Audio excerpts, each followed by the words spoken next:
You are listening to the Smugglers Galaxy Podcast, my favorite podcast to listen to on long flights across the galaxy. This is the way. We're wanted men.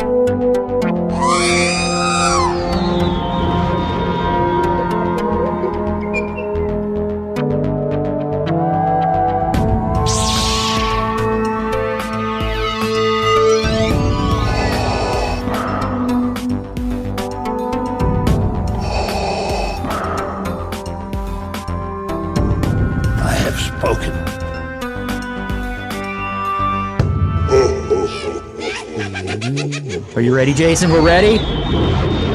Welcome to episode 200 of the Smugglers Galaxy Podcast, your favorite Star Wars podcast for smugglers in the galaxy. Jason, we made it to 200, buddy. We did. Do you think you could stand me that long? Yes. Case in point, I'm still here. Yes. But I didn't share it in the right group. I guess I shared it myself. But anyways, I just shared it in the Georgia Alliance. Hi, welcome to 200. Everybody. We got Narayan with us, joining us for a little bit to get his input on stuff and just shoot the crap for a little bit. But if you guys want to join us later, hit us up on the Facebook feed or the GASWC feed, and we'll shoot you the invite, and you can join us for a little bit. We'll descend into total chaos. Yes, it'll be awesome. My favorite kind of show. Narayan, how you doing today? Doing well. Congratulations on your 200th show. Thank you. Couldn't believe it. We can't either. We're like, wow, people actually like listening to us. Yeah. Well, what's funny is not only do people like listening to us, people like letting me know when I make a mistake. Like last week when I loaded the wrong episode, and I had like 3 or 4 people going, dude, your episode's messed up. So I was waiting to tell you this on the podcast. You had your first negative comment on YouTube. Uh-oh. And it was completely, it's just ridiculous because it was the episode about Jenny Nicholson's video where she breaks down the Galactic Star Cruiser. Uh-huh. And it took me a minute to figure out what he was trying to say, because he's like 15 minutes in and I'm leaving this show. Someone didn't do their due diligence. And I'm like, this guy's just upset because Glenn didn't watch the whole 4-hour video. And that's what his complaint was. It wasn't that I was like, because I filled you in and then we talked about it. But that was the sticking point, was the fact that you didn't sit and watch the 4-hour video. I'm like, okay, guy, there's no. Wow. Okay. That's like, yeah. But that's really, YouTube. of all the things you're going to gripe about, it's the fact that I didn't watch the whole 4-hour video. Yeah. I guess people don't know how this podcast works. No. No. Sorry you expected more from us. Oh, geez. There's your apology. But speaking of that video real quick, Disney did try to slap a copyright on her video to demonetize it because she used clips from like promo ads, and Gaia sings in the middle of the ad, which is kind of awkward. Uh-huh. And she points that out, and Disney tried to slap a copyright. That's our music. You can't get any of that money. And they lost that copyright claim, but they still tied her money up for about 2 to 3 months. So she has no idea how much money she's making off of 8 million views in like 2 weeks. And Disney, being Disney, is trying to bully her into like, you better say good things or we're going to demonetize you. Okay. And then we still are planning Disney trips. Yeah, see you next summer. We'll be there next year. Oh my God. But I think that's corporate America, man. I mean, it sucks. I don't know why they would do that. I mean, I guess I understand they're trying to do the control the negative spin on things, but I mean, the little bit I saw, and with it being a 4-hour video, or is it 3 hour, whatever. It's 4. I don't want to upset the YouTubers. It's 4. It's 4-hour video. It definitely, she did her homework, and the little bit I saw, the 20, 30 minutes I saw, it was very well produced, and I've heard nothing but good things from her, from well-known podcasters. Yeah, Honestly, they should hire her given They the amount probably of should. research she did. Well, Disney did do this to LA Times, but there's a difference between, blacklisting the LA Times and blacklisting one YouTuber giving a thoughtful critique of your company. Yeah. But anyways, I mean, they could learn a lot. I mean, they could. They could improve for the better, and everybody would be more willing to give them more money because they don't feel like they're being cheated. But Disney just wants to do what's best for them. Freaking Disney. And the sail barge, the bar has funded. Saw that. Yay! I know Narayan's happy. He'll But have another version of it. Yeah, I'm a little worried that we might not even get Greedo, because normally at this point the curve in purchases like skyrockets, and it plateaued for a day. So I'm like, at least maybe Greedo at this point, maybe. What are 8,900. 8,900? Ouch. Yeah. A little over. Just a little over, and 3 days left? yep. 2 days, right? 2 days. Monday is it. So by the time you're listening to this, everybody already know what it funded at. They'll know, unless you're watching live right now on Facebook. Right. Oh, I Then forgot you don't we're know. live on Facebook. Narayan, But- you back? Did you back it, Narayan? I did. Okay. You get the regular or deluxe? What do you think? The deluxe. Narayan got 3 of the deluxe. Just one, Just one. but maybe I'll back another, but we'll see. I was just thinking, it's not actually, even with the deluxe, it's not actually fully complete. If you probably need 2 more booths. So anyway. But Well, I it would depends be on. getting it for another set of carded figures. Well, the figures are the main attraction, but I guess it depends on which version of the cantina you're referencing. Because I think in canon it's supposed to be 2, and then the one angled one. But when they shot it, there was actually like 3 on the sides. Yeah, well, I mean, and as far as a set goes, it's accurate to the Elstree set. Right. But there are, if you really look at it in the movie, and again, there's no the cantina scene was actually shot in 2 different locations, Right. with multiple, a single booth shot multiple times with different characters in the reshoots. So you could have any number of booths, but I kind of think of it as having 2 back booths as well, just to accommodate all the characters that we see in the movie scene. But I mean, you can do it with whatever you want. So, but for my version, to match the one I have, it would need 2 more booths.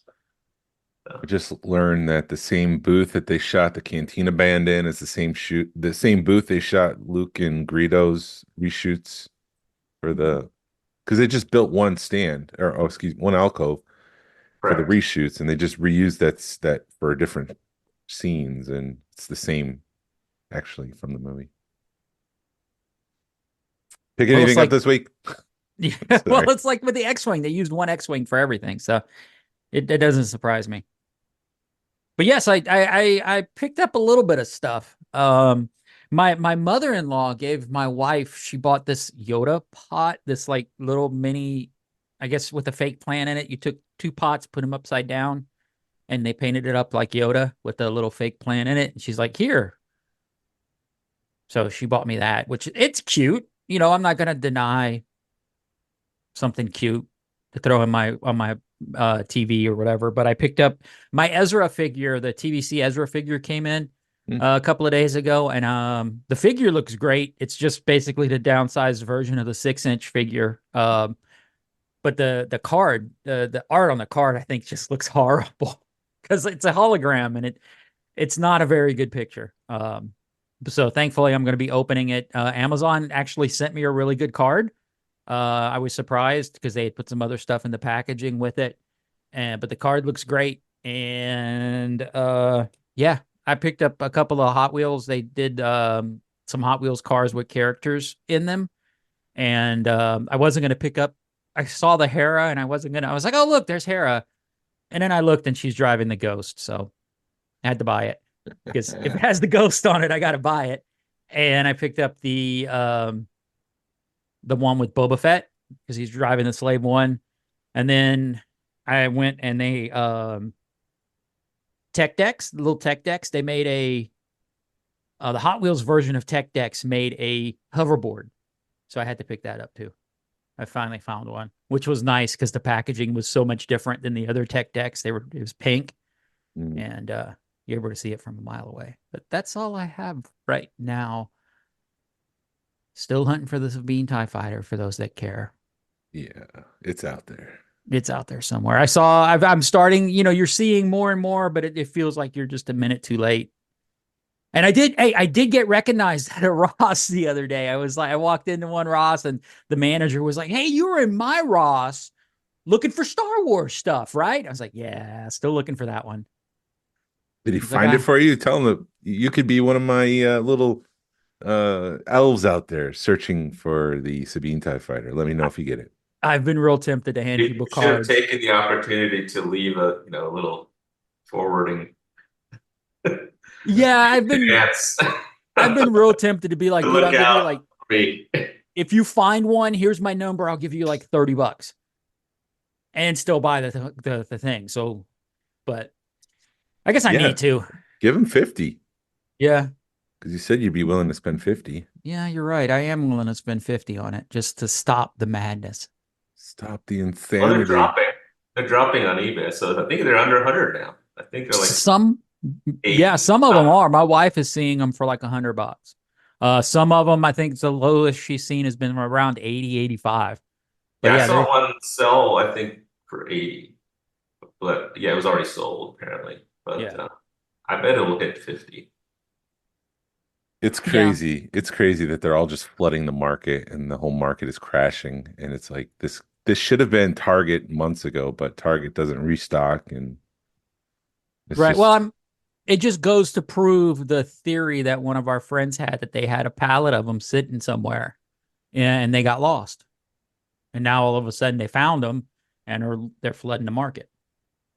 Either they got lost or no store ordered them. And right. They were just stuck in a warehouse. Right. That's because they overshipped Series 1. Yeah. In fact, which I mean, have you guys ever seen a TIE bomber on the shelf?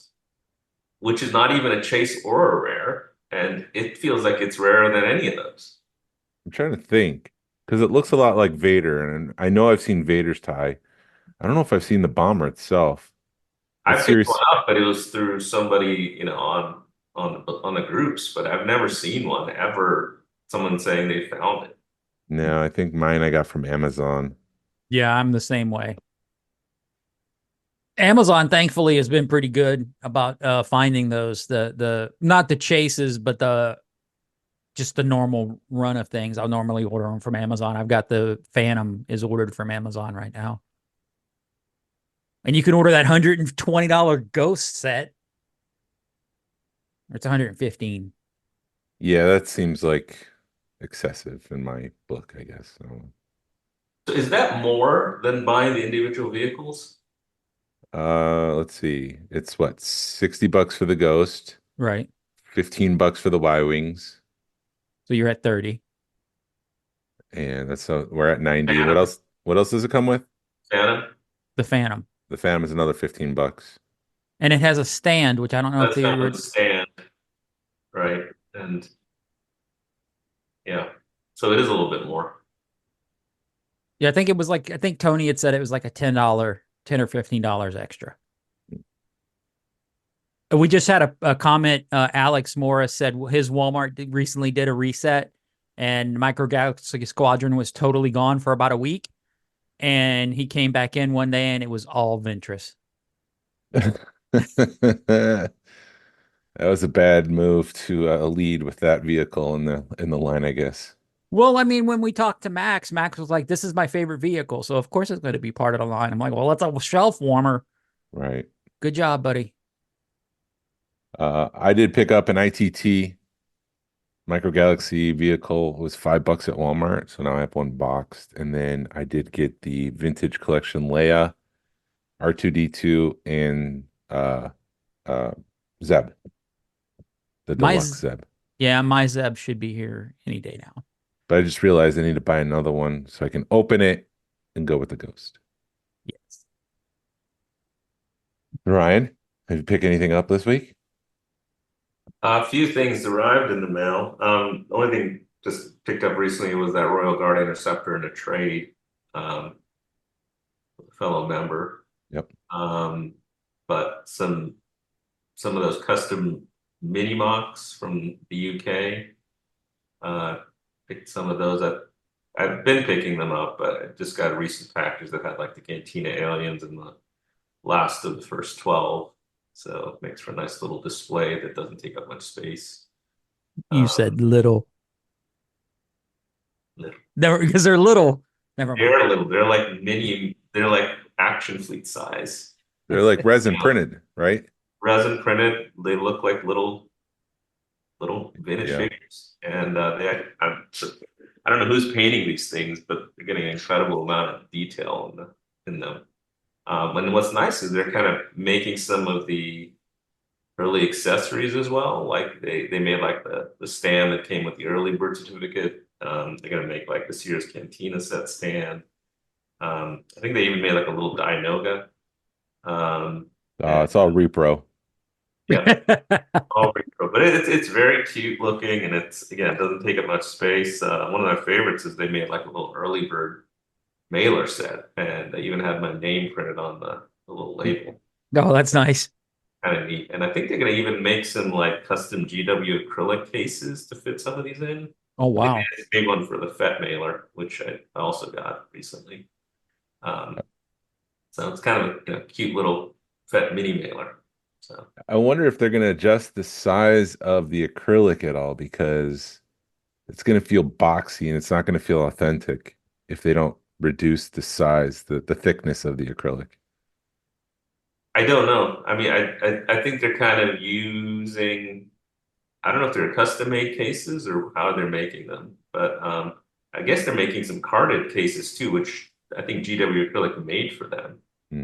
So obviously these are pretty popular, and GW Acrylic's making a special case just for those. So I've been thinking about leaving that group because they keep tagging everyone. yeah, Those are the worst. They tag every other day. It seems like, hey, add everyone. Here's a new drop. And I'm, come on, man, stop. Yeah, I'm in several groups that do that. Thankfully, you can see when you see the notification, it'll say they tagged you and other people in a post, so you don't even have to waste your time looking at it. Yeah. but yeah, I also received the Night Trooper set, the multi-pack from Oh, yeah. Pulse. That's pretty cool. I like that. I know it's not really an army builder because it's got Enoch in there too, but it's still pretty cool looking. Did you feel like they were too clean, the stormtroopers? I didn't mind. It was okay. I can't remember if they looked super clean in the show. They were dirtied. They had, I mean, the nice, it did have the nice effect of that kind of, I forget what the Japanese term is for kind of repairing the pottery. Yep. But I don't know. I thought it had a nice detail to it, so I'm happy with them.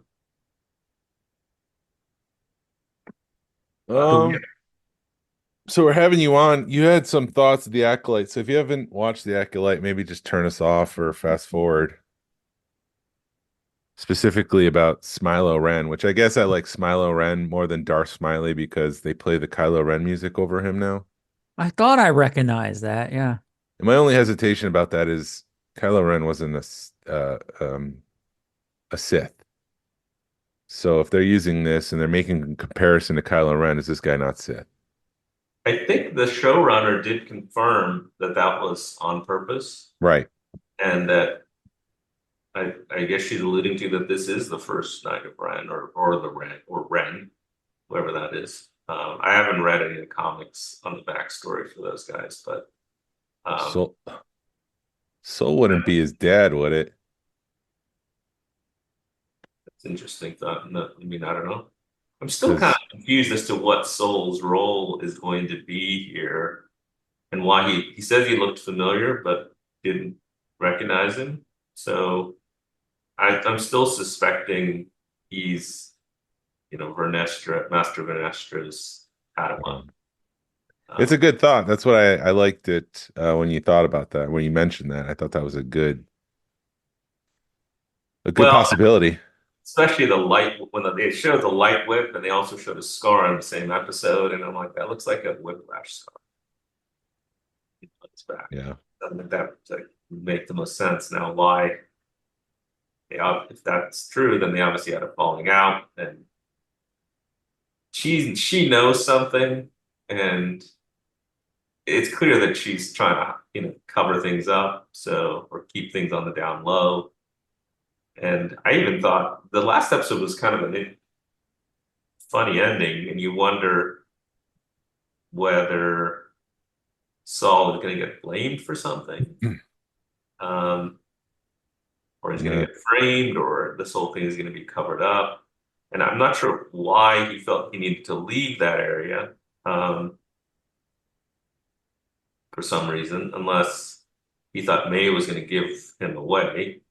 He just realized at that moment that was May, and then he's like, well, there's maybe some things I need to clean up first. Yeah, I felt like the stakes were missing from the last episode. I'm sure when we watch everything, it's going to make sense, but as a first-time view, I felt like the stakes were just not there. I didn't understand why he felt like he needed to. He was trying to get on the phone with Venestra, and then when she arrives, he's just like, I got to get out of here. And then putting on the mask, is that some sort of Sith relic? What was going to happen? It just felt anticlimactic just to see her point of view and her breathing, because it's like nothing seems to happen. There was no like flash of light and then cut to credits. It was just her breathing, and then it just cut to credits. And I'm like, that's anticlimactic. I thought the breathing was very reminiscent of Darth Vader. I think that was their foreshadowing. Wait, what's with Darth Vader and breathing? I don't get that reference. No. I'm joking. Yeah. Fine. Oh, you're just all the jokes this morning, Jason. Yes. But that's what I thought the foreshadowing was, more than the flash of light, was the fact that the breathing, and it was focused. They focused really heavy on the breathing. So I thought that might have been a little bit of a foreshadow.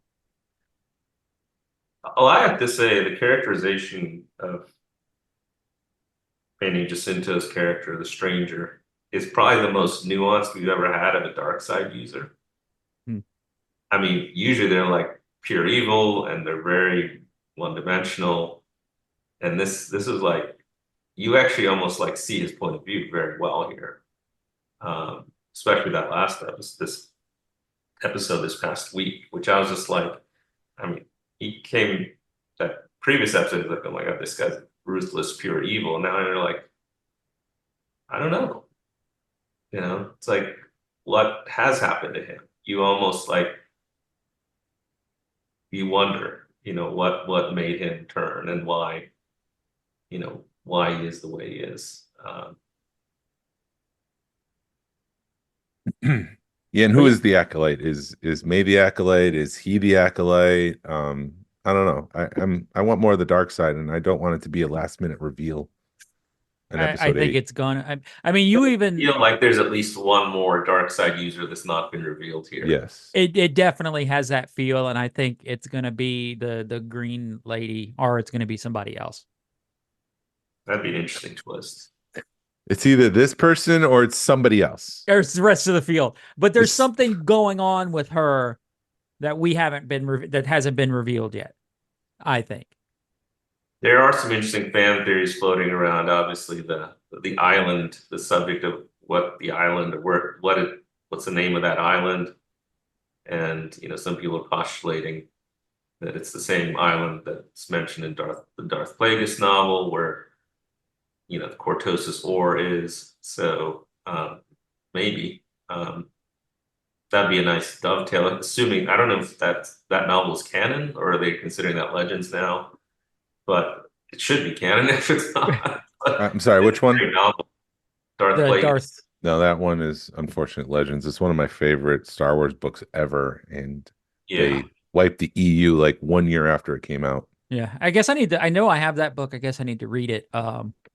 Yeah, I had saw somebody on TikTok they really are leaning into it being that planet because they show the ore. They're like, well, they make a point of saying how rich this planet is with that ore, and it's the same description as it is in the book. So I think they're leaning pretty heavy on it being that planet. That's what would be my I guess they may not reveal the name, and just to because I guess the planet is named in the novel Baldemnik, and but yeah, I guess it gives Disney some flexibility to not necessarily follow that story. Well, I think they're going to end up naming it if truly what they want. They just are trying to not show all their cards yet, I think. Yeah. Well, Like, at least that tells me that they were reading that story. I think she was. I mean, when you see stuff from the showrunner, she definitely puts herself out there as a Star Wars fan, or at least pretends to be a Star Wars fan. So I'm assuming she knows some of the EU, and if she's hanging out with Dave Filoni, some of that's got to rub off on you. I do like the theory that Venestra's Padawan fell to the dark side and she had too much compassion to kill him, Right. too much attachment. So that's the secret that she's harboring, that the Sith exists and that her former Padawan is one of them. And she feels failure. She feels like she let her whole Jedi down, and she's just been masking that truth. And that's what she's been keeping a secret. Do you think she's aware of what happened on Brenda? I don't know. I think that's a separate incident. And I think maybe I could see it where the Jedi are just, we're leading up to the Phantom Menace and they're faulty and they're all harboring their own secrets.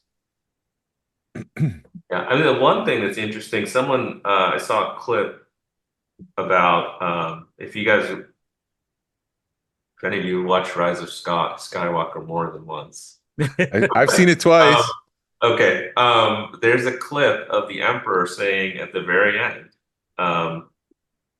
when he's facing Kylo and Rey, I think, in that final confrontation, about, the dyad in the Force, it's very rare. And he actually says the words, the power of two. Huh. And it basically, it's like, it's like giving life or something like that. So I wonder whether they're making some kind of connection there with this show, because you wonder whether May and Osha are another dyad of some, essentially they're one in the Force. But yeah, I mean, it's interesting concept to explore, but and I guess I've already heard rumors that they were planning a second season of this. That's the talk. Originally was thought to do a second season, but anyway, I feel like I need to see less Jedi stuff and more of this dark side. I'm in the same boat. He seems the most interesting character so far. Yeah, I just want a dark side show, I guess, is what I want in the end.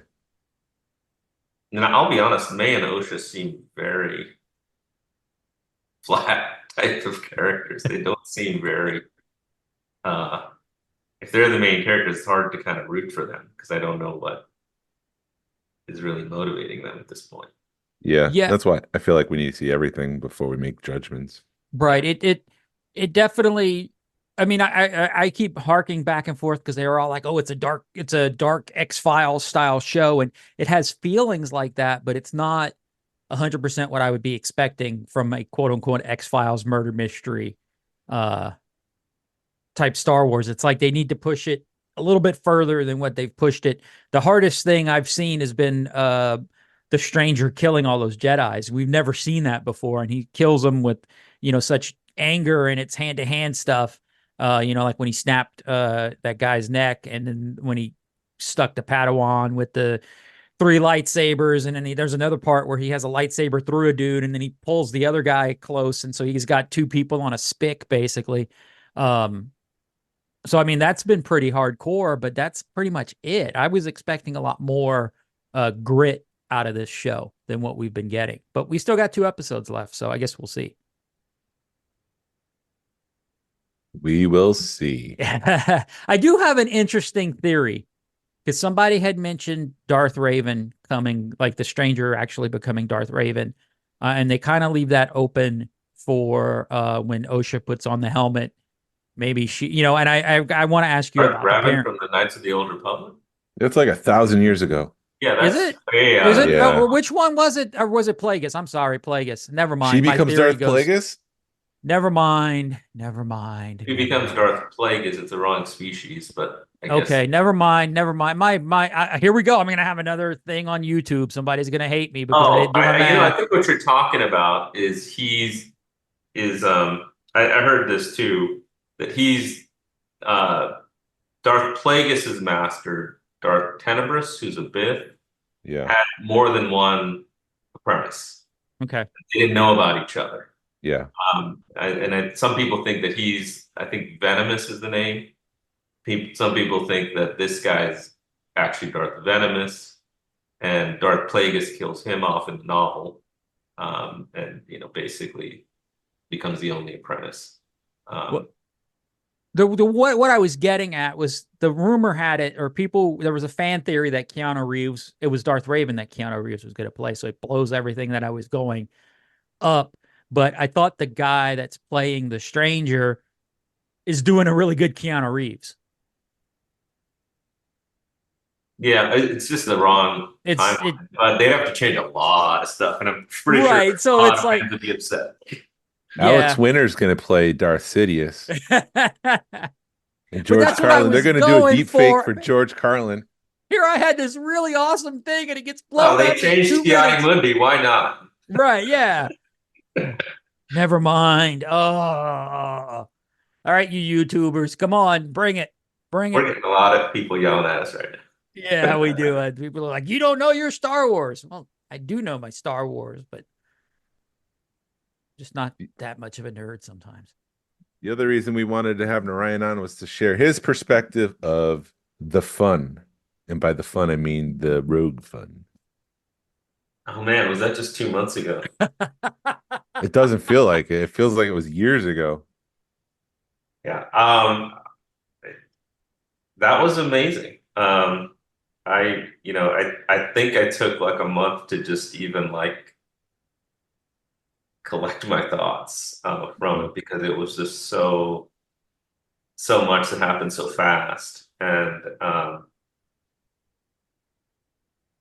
mean, when you look at, it's 7 years since the club started. Yeah. I mean, for us to put on that kind of event with, the people that came, and I mean, it's just amazing. I still can't believe we pulled it off. I mean, it was a pretty major event, and I was exhausted both mentally and physically afterwards. I mean, I had a busy month with a lot of other things. My son graduated high school as well that month, but it was such an amazing time.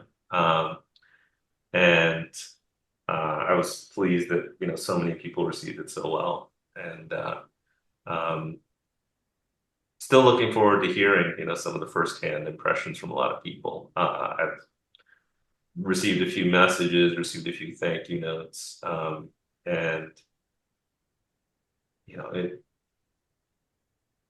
it is kind of a dream come true, I think, for the club. So still thinking about it, where we were about a year and a half ago, when we first came up with some ideas for this and how it ended up. I mean, I couldn't have imagined it. So. But testament to both of you guys and all the other people who helped, Mark as well. So it was, it came together incredibly well. How's the party? I mean, you're at your place. They inducted John Celestri to the 501st honorary, and unfortunately, Glenn and I were late to it because we were busy setting up. And the party was great. I felt bad that you guys were missing some of it. It was probably the largest Star Wars gathering we've ever had at my place. And I just, you have to really kind of step back and think like, what you're witnessing at the time. And because again, it's all these things happen so fast that you kind of are in the moment and you just don't. But it's so uncommon to have, that group of people all in one place. We're talking about a who's who of Star Wars collecting. People that have contributed major things to the hobby.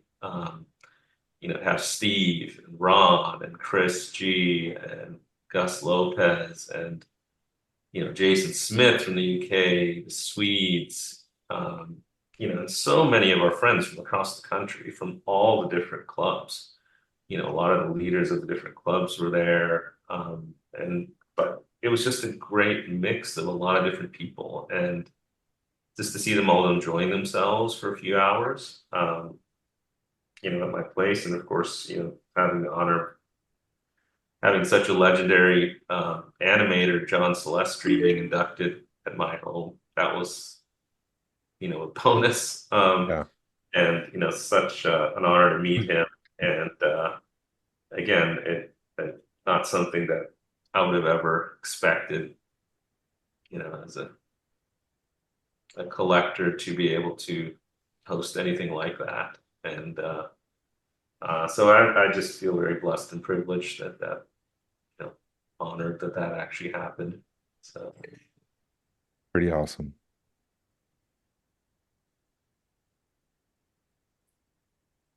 Cricket. You got anything, Glenn? No, have any questions? no, it was Friday was the party at your house. I thought was a fun time. It was kind of a bummer that we missed the big chunk of it, but I mean the couple of hours we were there, it was a nice relaxing time, at least for me. I think Jason, we sat back, had a couple of beers, and a cigar or two, and it was a nice way to recover from what we had been through because it started off with you with the hike, and then me getting all the stuff over there, and then you met us afterwards, and it was a nice way to relax that Friday night. I'm trying to think where to go next, but no, but like Narayan was saying, it was the whole thing was a blur because right. 2 weeks ago you had mentioned Waffle House, and I completely forgot that I was up until 3 a.m. at Waffle House. That's the same night of the event. Right. Well, that's not as bad as talking to people. I mean, I talked to, like I said last week, I talked to Jesse at Joe Fest, and we're like, it was great seeing you at Rogue Fun. I went, oh yeah, you guys were there. Oh, yeah, that was a month and a half ago too. Right. But it was one of those where they caught me while you're running around trying to do other stuff. So, yeah, that just the whole event was amazing. It was just an amazing event. And, yeah, I know Narayan, like the week or two after the event, you weren't talking to anybody. You were just, I'd try bringing something up, and you're just like, I can't talk about it right now. I need to decompress. So yeah, you definitely took not in a good way. You took your time and enjoyed it. And I think I'm trying to take your perspective on things where it's like, all right, just slow down and decompress. And I'm just like, let's do it again. And y'all are like, no, wait, whoa, wait. Yeah. Because I was still riding that high, I had exhaustion for 2 weeks. I mean, I think I've spoken to Ryan Shaw a few times since the event, and I think something he said really kind of hit it on the nose when he said, like, it's, this is like the biggest, geek wedding I've ever attended. And, and I'm like, that's really what it felt like. We were putting on like a major wedding or, some kind of major event. And it's just kind of like a culmination of so many different things. I mean, not just our planning for this event, but just kind of where the club is right now and like how far we've come. I remember I wasn't able to make this, a year or two ago when you guys held like the leadership retreat. But I think Jason, you brought up like, where do you want the club to be, in the next 5 years? And if you had told me when, I joined this club that we were going to put on an event like that in less than 10 years time, would have never believed it. Mhm. So, and again, it's the connections that we've made, both in the hobby and locally and, nationwide and internationally, that allowed it to happen. So, the fact that we're being mentioned on podcasts like David Quinn's podcast, the Vintage Rebellion, that's amazing that people have made a trip from other countries to come here from across the country. So it's just, it's very, it's still finding hard to believe. But it's not like it's been building for many years for us to get to this point. So, Pretty special. it is Yeah. very, Right. Yeah. And I do have to, it is a testament to you, Narayan, because you've taken a lot of that on your shoulders, the background stuff, as far as building the network. And it basically, I think, started with the summer social, and it just built, the summer socials built year after year after year. And it's just become legendary. And I think this was the next step from, the summer social building from like 20, 30 people to 150 people to Rogue Fun. So, I mean, when you take a step back and look at the broader picture, I mean, it's a lot of work, and it's a testament to you, Narayan, because it's like, you've opened your home so many times to so many different collectors, and have built a lot of the networking with a lot of the people. So, I mean, I got to give props to you, because I don't think without you doing what you do, Rogue Fun wouldn't have been what it was. And it's you've been working at this for 7-8 years, or even longer than that. 7-8 years with the club, and who knows how long before that. yeah, thank you, Glenn. Yeah, it's, and I think I've said this so many times, but these events are really about the people that come, and they contribute so much to the atmosphere and the excitement of what happens. And just we can host any event, but the quality of the people that come and interact with each other is such a big part of it. And of course, when they're enjoying themselves, they go and tell their friends, like, oh, you got to come to this event. Right. You got to come to Georgia, or something. So that's that's been something that yeah, well, I'd be happy to take all the credit, but it's also, I think, that word of mouth that spreads, from person to person, having a good time and enjoying themselves. They're telling their friends, and so many. What was amazing to me is how many people came for the first time to Georgia. People that had wanted to come for so many years just weren't able to do it, and then finally came for this event. So I just had to give them a reason. Yeah. Right. A big reason. We had to make them an offer they couldn't refuse. Oh wait, wrong franchise. I'm sorry. Right. Tug on it, Jason. Right. And then I got to give Jason props for, putting on a hell of an event. He shouldered it's a three-headed monster, but I think you the two of y'all, you with your networking, and then Jason your with his creative energy and creative, just your creativity. It's been amazing. And I think this was kind of your initial idea, and I think you really took it by the horns, and yeah, credit to you. I mean, it's Thanks. That's not. I wasn't fishing for compliments. I know you weren't, Jason, but you got to give credit where credit's due. Yeah. No, absolutely, absolutely. But yeah, I'm I still have a hard time kind of coming up with words. I still don't think I usually write something after every summer social. I don't think I still haven't written anything about Rogue Fun. Wow. Maybe it's easier for me to talk about it than writing it right now. But yeah, it has to be one of my favorite events, and it's it's hard when you're putting it on to enjoy it as much. But it had everything that I wanted in an event. I almost wish I could have had like a clone of me being like an attendee Yeah. at the same time. Because it's fun that we recorded that David recorded some of the audio for the panels during the main event, because I feel like I didn't listen to them as much as I wanted to. And it was so great to kind of listen to them again. And it's the same thing with almost all the other events that happened during the whole weekend. And in some ways, I was a witness, but you're also trying to handle, things behind the scenes and logistics, pick up people from airports, so forth like that. And it's hard to kind of just sit back and just be a witness to it. And but that's okay. I feel like if I made it easier for other people to enjoy their weekend, that's all I needed to do. Because for me, that so many people did that for me when I attended other places and allowed me to enjoy without any stress. So. Yep.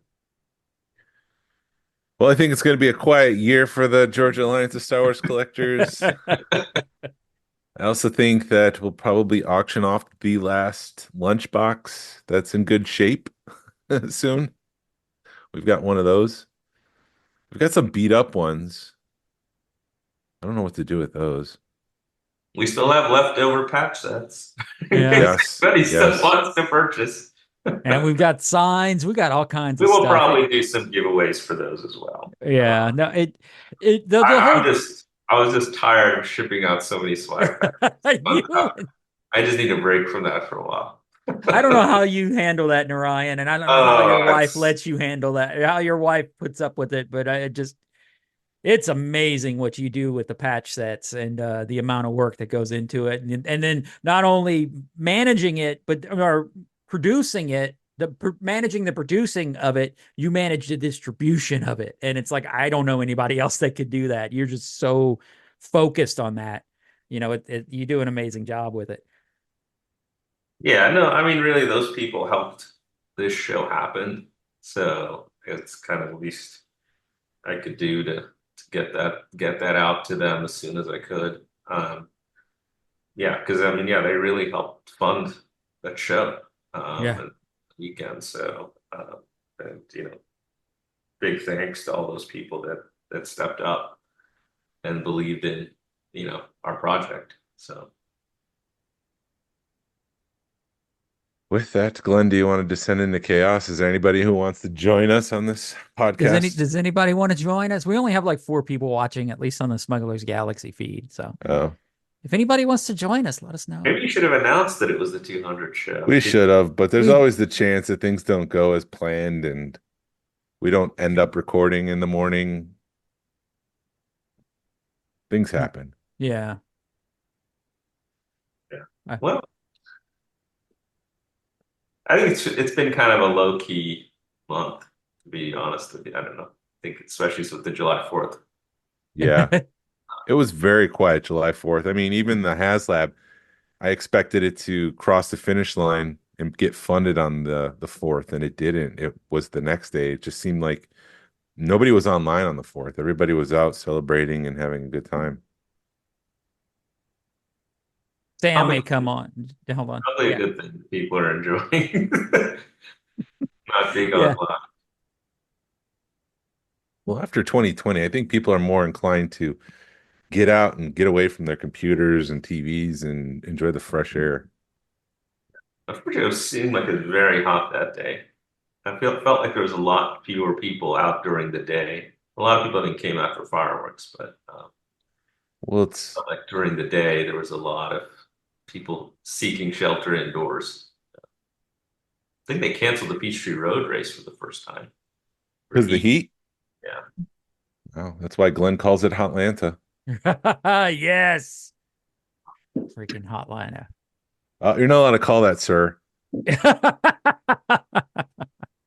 Why do buffalo why can you never find buffalo hiding in trees?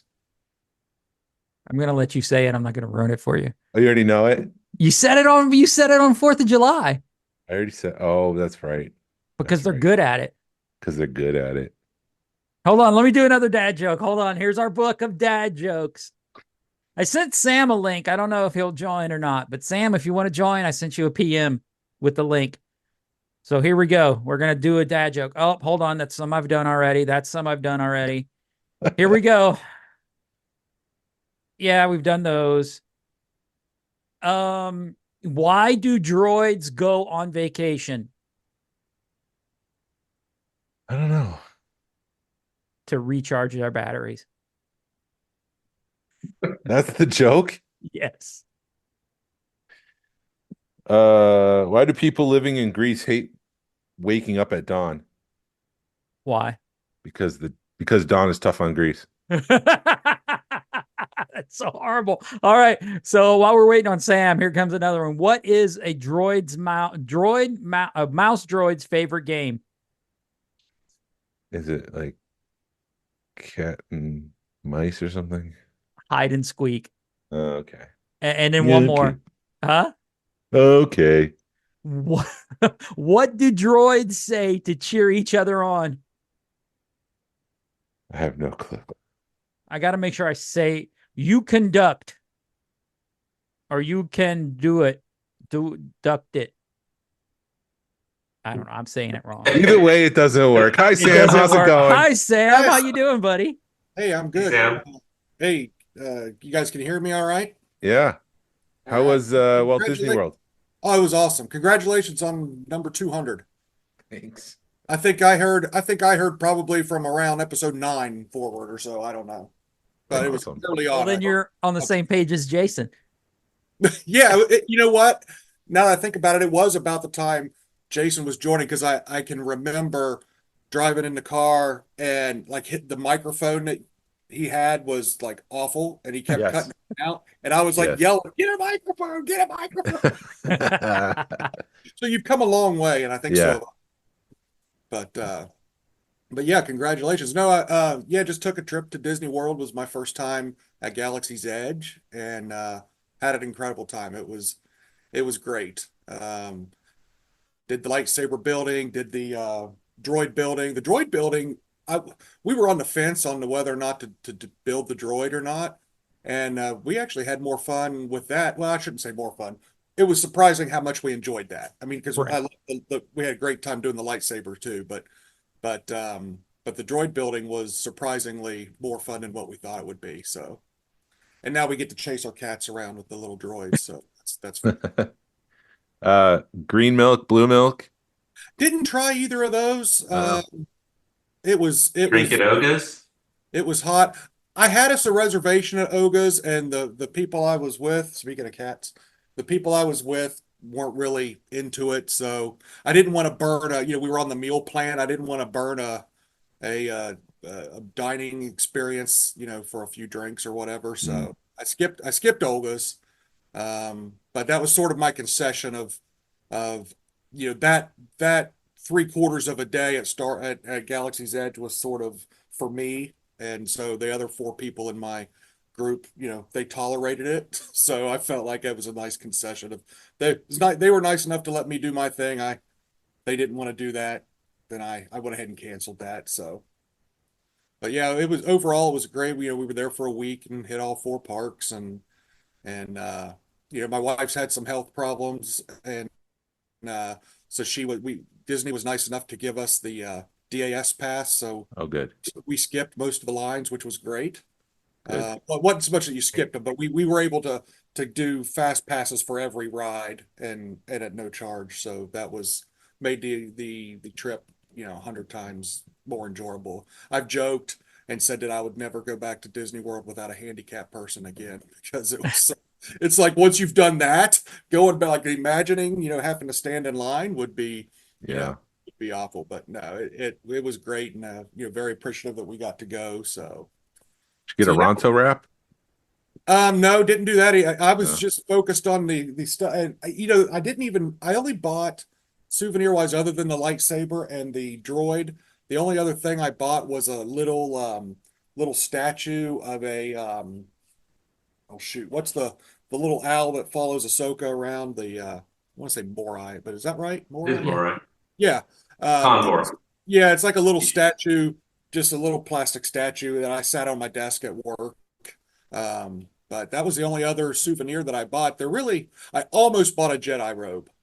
I almost bought a Jedi robe, but I decided last minute, really didn't need that. So, after the rest of the expense of the trip, I figured saving $250 on you know, on a Jedi And you robe. wouldn't have been able to wear it in the park, so I don't blame you. Right. Yeah. Yeah. So I wasn't there when the hotel was there, so I have no idea Wait, what you can't wear a Jedi robe in the park? Yeah, I think they've walked that back because I took a Okay. Just photo of the a robe, dude. not the full outfit.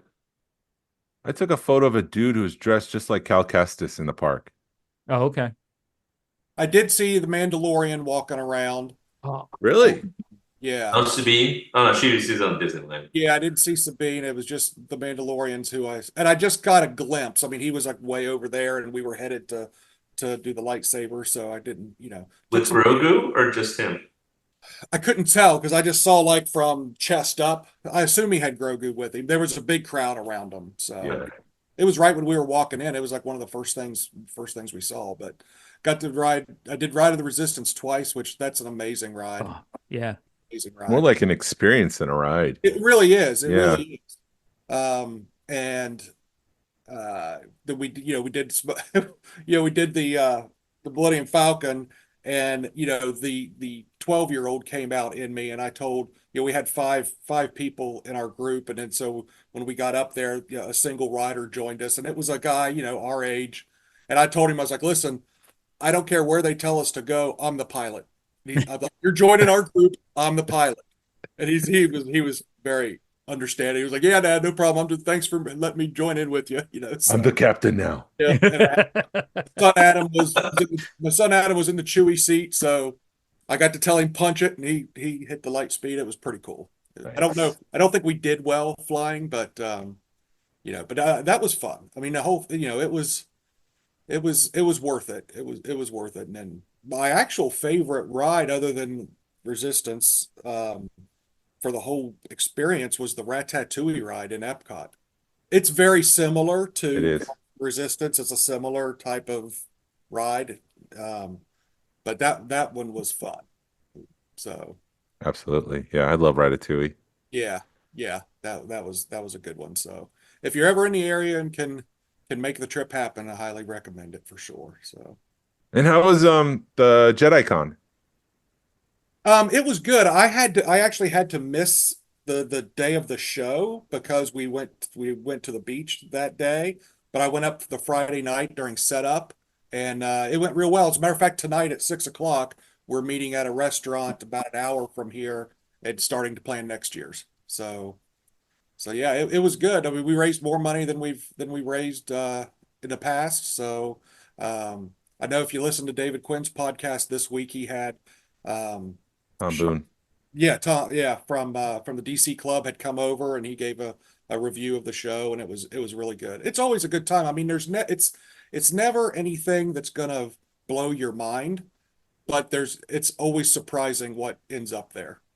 So, and I sent Jason some pictures that I'm still working on my evil eye. There's always a gentleman there that's selling 90s or 90s and early 2000 stuff, and it's always buy one get one free, and it's dirt cheap prices. And every year last couple of years I've picked up some micro machines for Jason, and he had a couple of good ones, but I didn't get over there in time to snag it for him. But Is he selling his personal collection or is he getting I this from people? no, I don't think it's anything new. I think it's stuff he's had in box. I think he was like Okay.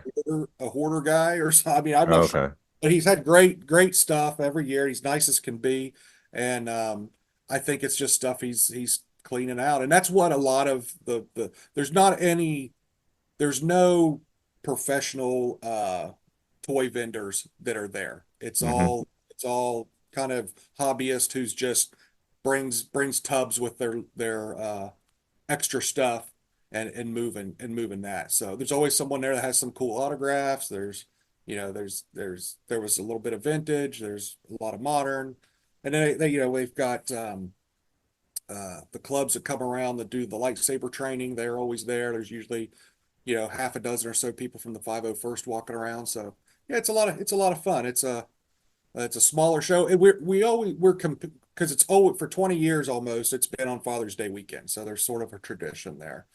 And the last 5 years or so, we've been kind of competing.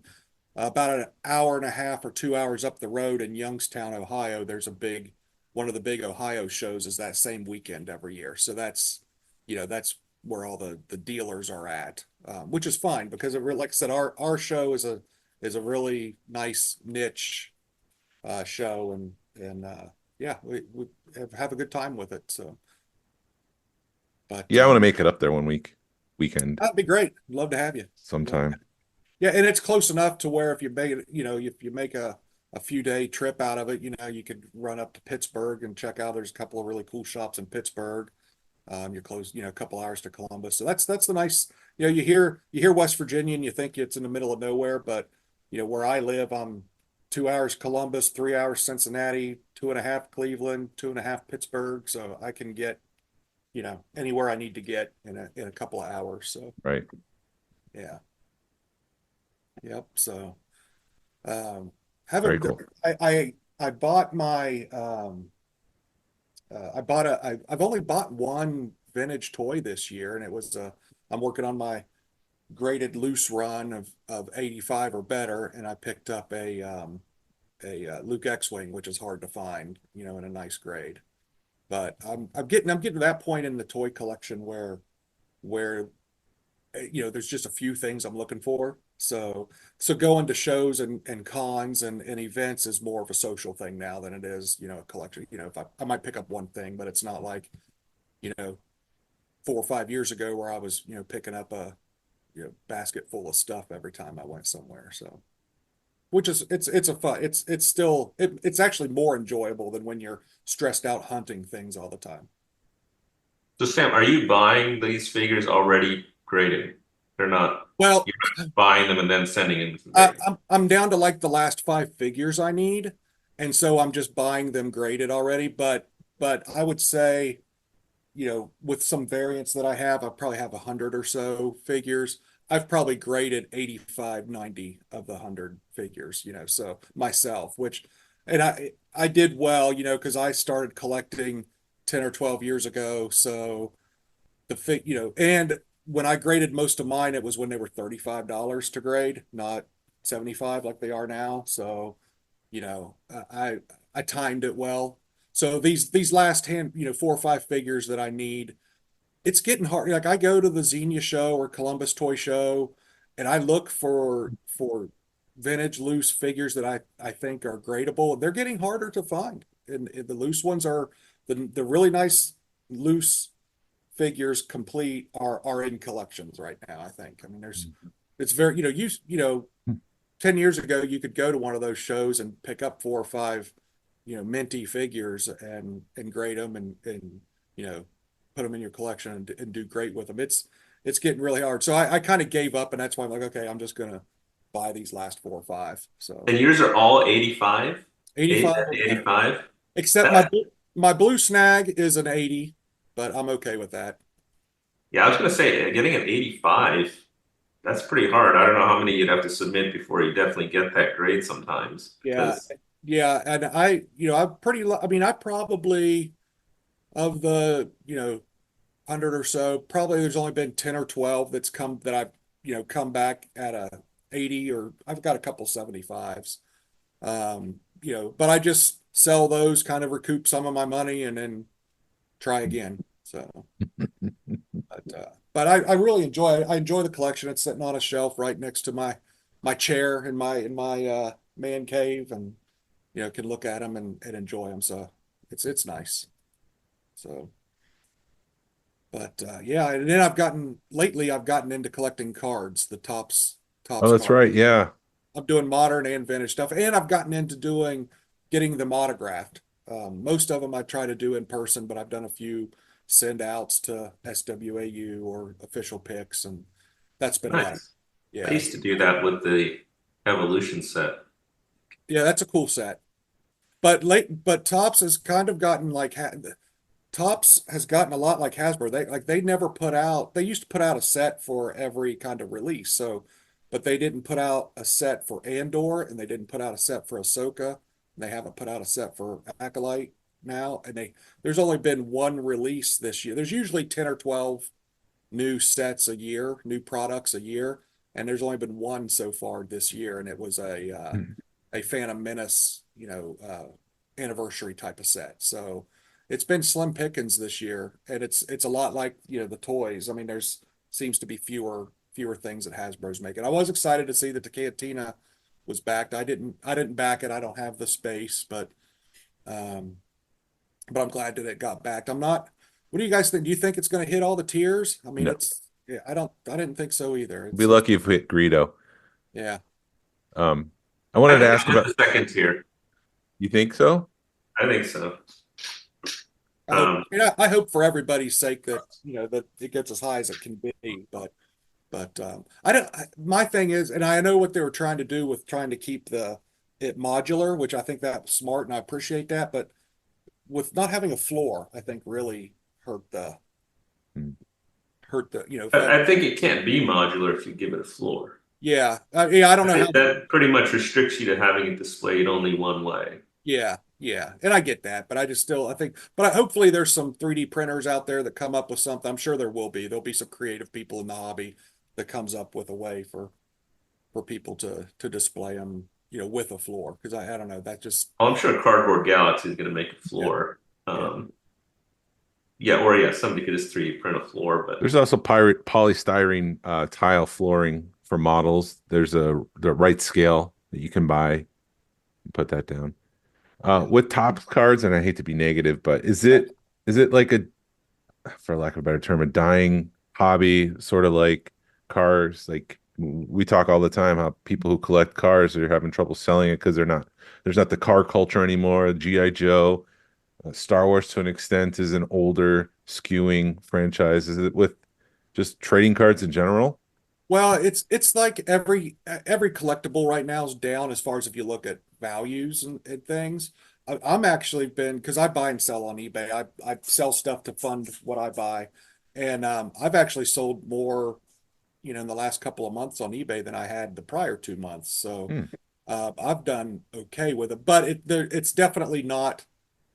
It's definitely not what it was 5 years ago, and I think some of that is the lack of enthusiasm with how the shows have. I think if more of the shows were more widely received. I mean, there's a lot of people that like them. I've liked most of them. I mean, it's Star Wars. I'm a Star Wars fan, so I can appreciate everything for what it is. But there was definitely opportunity missed with books. Kind of ever since Book of Boba Fett, there's opportunity missed with Book of Boba Fett, opportunity missed with Ahsoka. The Acolyte has been okay. I'm curious to see where it goes. But I don't know. I was thinking while I was actually driving to the bank while you guys were and I was listening to you guys talk while I was running a couple of errands this morning, and I thought to myself, it seems like my problem with the Disney era is it feels like they don't do the work for the casting.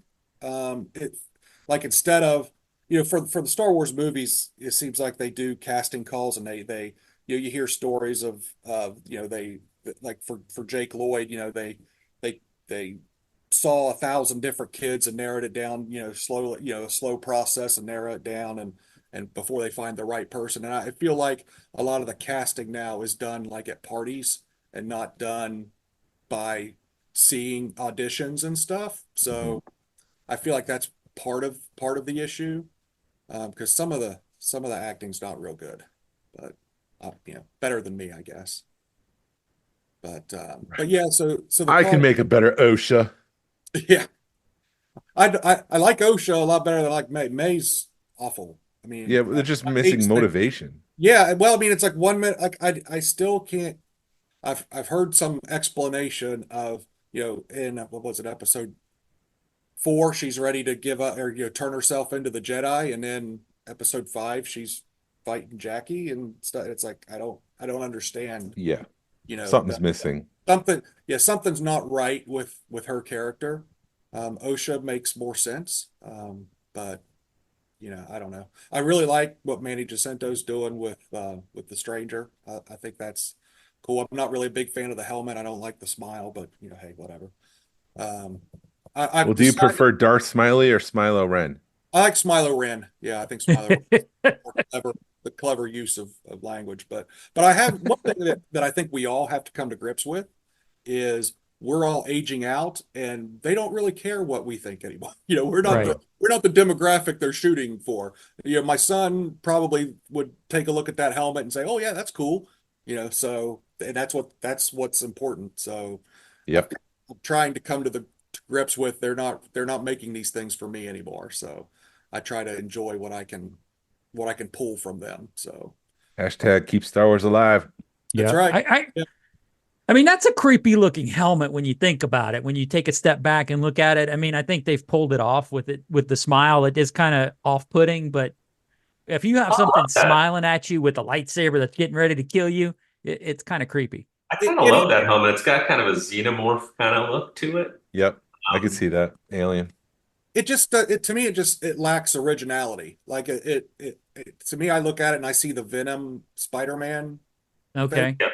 I look at it. So used to, and that's kind of going back to kind of where Disney has dropped the ball is I don't think any new creatives are going to be taking from Star Wars like they used to. I mean, it feels like now the creatives are taking their inspiration from other places, and bringing it to Star Wars instead of kind of Star Wars being the place where other people draw from, if that makes sense. Yeah.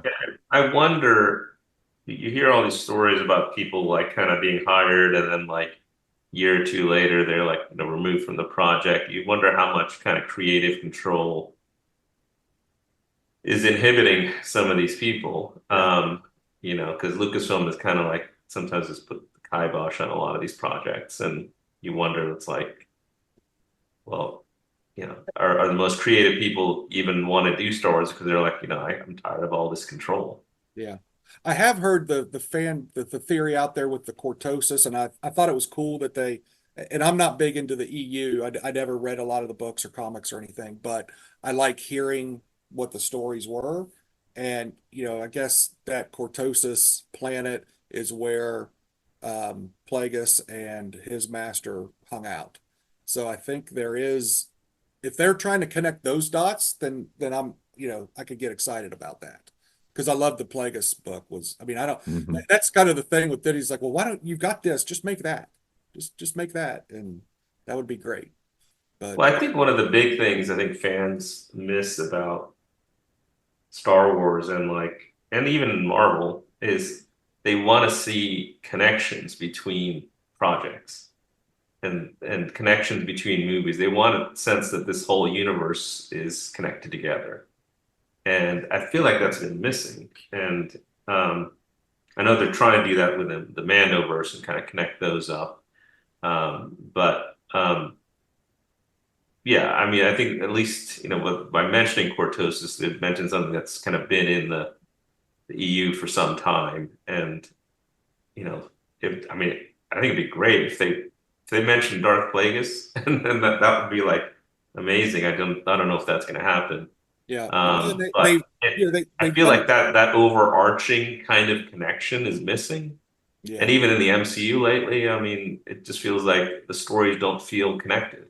The other option, one-off type of stories or series. the other option is because they play the Kylo Ren music that he's actually the Stranger's a Knight of Ren, or he is Ren, which means we're going to be looking for Stimpy soon. The Acolyte. Sure. What is it, man? I was mentioning something and I never got to go back to it, but you had mentioned Family Trap or Parent Trap last week, Jason, and it does feel, once you explained it to me, I mean, do you feel, and it looks like they're kind of going that way, is your fear coming true? No, they dropped that real quick because they knew who they were. It wasn't okay. I'm pretending for 2 episodes to be the other twin. They dropped it real fast, and I'm pretty sure the Stranger the Stranger knew. Yeah. Okay. So it it feels like they're going that way because now all of a sudden it feels like OSHA is going to be maybe Jedi and what was the other one? Yeah, but by the end of that episode, Saul knew that was not OSHA, that it was May. Right. Okay. So And they didn't. Okay. And I guess it might be an interesting reveal if the stranger was after OSHA the entire time and was manipulating May to get to OSHA because OSHA's the former Jedi, and it'd be more attractive to persuade a Jedi to come to the dark side than it is just May. And it feels like he's doing a good job of that. Yeah. I kind of think that with his scar, and then they showed that whip in the same episode, that maybe because that was it. What's her name? It starts with a V. I want to say Sinestra. Sinestra. Her character's been shady the whole time, and it kind of makes me feel like the whole thing's about her cover up, and so I'm thinking that maybe she was she was Manny Jacinto's master, and then at the end of the thing, it's going to be her cover. First off, I think Saul has to die, unfortunately. I mean, because I like that his character, but I think he might end up being the scapegoat. I think Sinestra might end up framing Saul, and then that'll be the excuse for how the Jedi didn't know, of the Sith presence. That could be how they could cover that up. But yeah, I mean, it's coming off that the Jedi look much more shady than the stranger right now, because he seems at least very straightforward and honest with OSHA right now. Yeah, he may not be, but at least outward appearance, he seems like he's not, hiding anything. Yeah, and that's where, like, I know, when we were kids, Star Wars was pretty cut and dry. It was swashbuckly. It was, a serial, based on Flash Gordon and all that kind of stuff, good versus bad. And now that we're older and we have more life experience, we're kind of interested in the kind of gray areas of all of these characters. But I part of me thinks it might be a mistake not continuing on as far as making this for kids and the future of the franchise and things like that, making it more about good guys and bad guys, cops and robbers, on adventures and things like that. So, I don't know what I think they almost need to have adult Star Wars and kid Star Wars, which you could say they kind of do with the cartoon, with the Jedi Adventures or whatever. But I think they need more than that.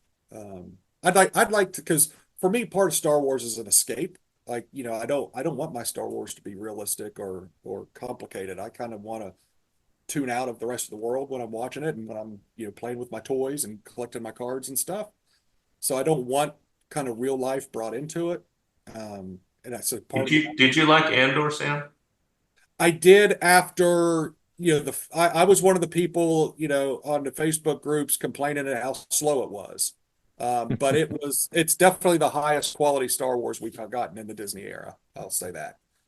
And I'm looking forward I feel like that is realistic Star Wars. Yes. It's about as realistic as you can get. And it's so far removed from the type of stuff that you would hear in the original trilogy.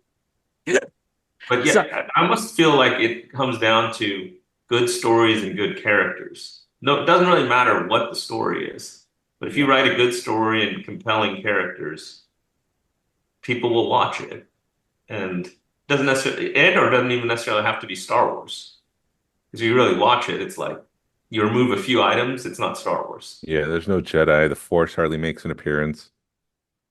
But in the context, it's a very powerful story, and it's the actors are do very well with the scripts that they have. So. Are you on mute, Sam? I just said I agree 100%. I think that's you couldn't put it a better way. Well, should we wrap up the 200th? We can do that. Good stopping point. Well, it's been an hour and a half. Yeah, we're pushing an hour and a half on this. I feel like we should have some confetti dropping or hold on. Yeah. Hold on. There we go. Nice. I don't think I can put sunglasses on, can I? Choose video. There's the confetti, Sam. Congratulations, guys. And I can say this, I'll speak for the rest of the audience. We appreciate what you guys do because, like I said, you guys are my Tuesday morning commute. and I appreciate it.